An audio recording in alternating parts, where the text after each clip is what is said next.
అందరికీ నమస్కారం అండి. స్కూల్ కాంప్లెక్స్ సమావేశాలు 2024-25 విద్యా సంవత్సరానికి సంబంధించి ఫిబ్రవరి నెల 15వ తారీఖు 2024 సంవత్సరంలో ప్రారంభం కాబోతున్నాయి. స్కూల్ కాంప్లెక్స్లను రీఆర్గనైజ్ చేసినటువంటి సందర్భంలో వీటిని క్లస్టర్ ఏలుగాను క్లస్టర్ బీలుగాను విభజించడం జరిగింది. క్లస్టర్ ఏలు న్యూ కాంప్లెక్స్లుగా మనం పరిగణించవచ్చు. పాఠశాల విద్యను బలోపేతం చేయటంలో భాగంగా పాఠశాల పర్యవేక్షణ, పాఠశాలలో ఉపాధ్యాయుల మరియు విద్యార్థుల యొక్క హాజరు శాతాన్ని, విద్యార్థుల యొక్క ప్రగతిని అంచనా వేయటంలో భాగస్వామ్యం చేయటం కోసం ఈ క్లస్టర్ను ఏర్పాటు చేయటంలో జరిగింది. అదేవిధంగా ప్రతి క్లస్టర్కు వేరువేరు పాఠశాలకు సంబంధించినటువంటి ఉపాధ్యాయులు కూడా మ్యాప్ చేయటం జరిగింది. దీనికి సంబంధించినటువంటి ఉత్తర్వులు ఇప్పటికే రాష్ట్ర విద్యాశాఖ నుంచి జిల్లా స్థాయి అధికారులకు చేరటం జరిగింది. మరి ఫిబ్రవరి నెల కాంప్లెక్స్ మీటింగ్స్ లేదా క్లస్టర్ మీటింగ్స్ ఎలా నిర్వహించబోతున్నారో ఈ సెషన్ ద్వారా మనం తెలుసుకుందాం. మొదటిది, ప్రతి నెల 3వ శనివారం కాంప్లెక్స్ మీటింగులు నిర్వహించాలని నిర్ణయించడం జరిగింది. అదేవిధంగా ఆ రోజు ఏదైనా సెలవు రోజు అయినట్లయితే ఆ నెలలో ఉన్నటువంటి 4వ శనివారాన్ని ఈ క్లస్టర్ మీటింగ్స్కి కేటాయించడం జరిగింది.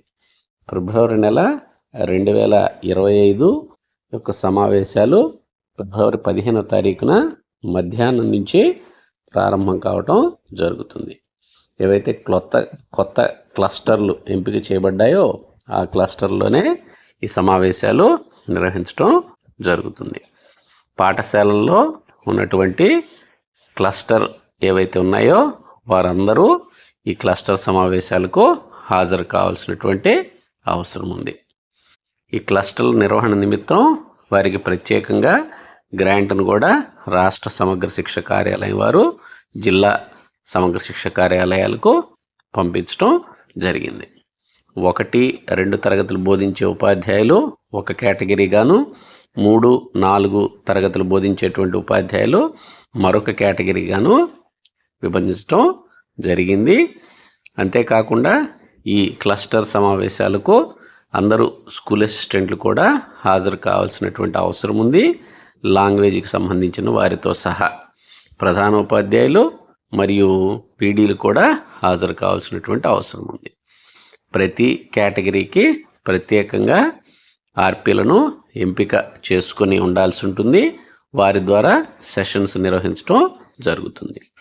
ఈ క్లస్టర్ నిర్వహణకు సంబంధించి విద్యా సంబంధమైన విషయాలను మాత్రమే ఇక్కడ చర్చించడం జరుగుతుంది. మొదటి సెషన్ అందరూ ఉపాధ్యాయులకు నిర్వహించబడుతుంది. తరువాత 2వ సెషన్ వేరువేరుగా వారికి కేటాయించినటువంటి రూముల్లో నిర్వహణ జరిగేటువంటిది జరుగుతుంది.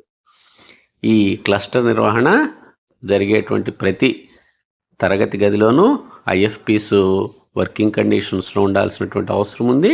అదేవిధంగా ఇంటర్నెట్ కనెక్షన్ కూడా అందజేయాల్సినటువంటి అవసరం. ఇది క్లస్టర్ ప్రధానోపాధ్యాయుల యొక్క బాధ్యతగా పరిగణించబడుతోంది. ఆర్పీలచే సెషన్స్ అన్నీ నిర్వహించబడతాయి. జిల్లా, డివిజన్, మండల స్థాయి అధికారులు ఈ సెషన్స్ని పర్యవేక్షణ చేస్తారు. అలాగే సమగ్ర శిక్ష జిల్లా సెక్టారల్ సిబ్బంది కూడా దీన్ని పర్యవేక్షించేటువంటి అవకాశం ఉంది. విద్యార్థులకు ఎండిఎం అనంతరం వారికి హాలిడేను ఇవ్వటం జరుగుతుందనే విషయాన్ని తెలియపరుస్తుంది. అదేవిధంగా టీచర్లు తప్పనిసరిగా వారికి ఎండిఎం అందించిన అనంతరం వారికి కేటాయించినటువంటి క్లస్టర్లో సమావేశాలకు హాజరు కావాలి. వారి యొక్క హాజరు తప్పనిసరిగా ఉంటుంది. సమయానుకూలంగా వారు క్లస్టర్ సమావేశాలకు నిర్దేశించిన సమయంలో హాజరు కావాల్సి ఉంటుంది.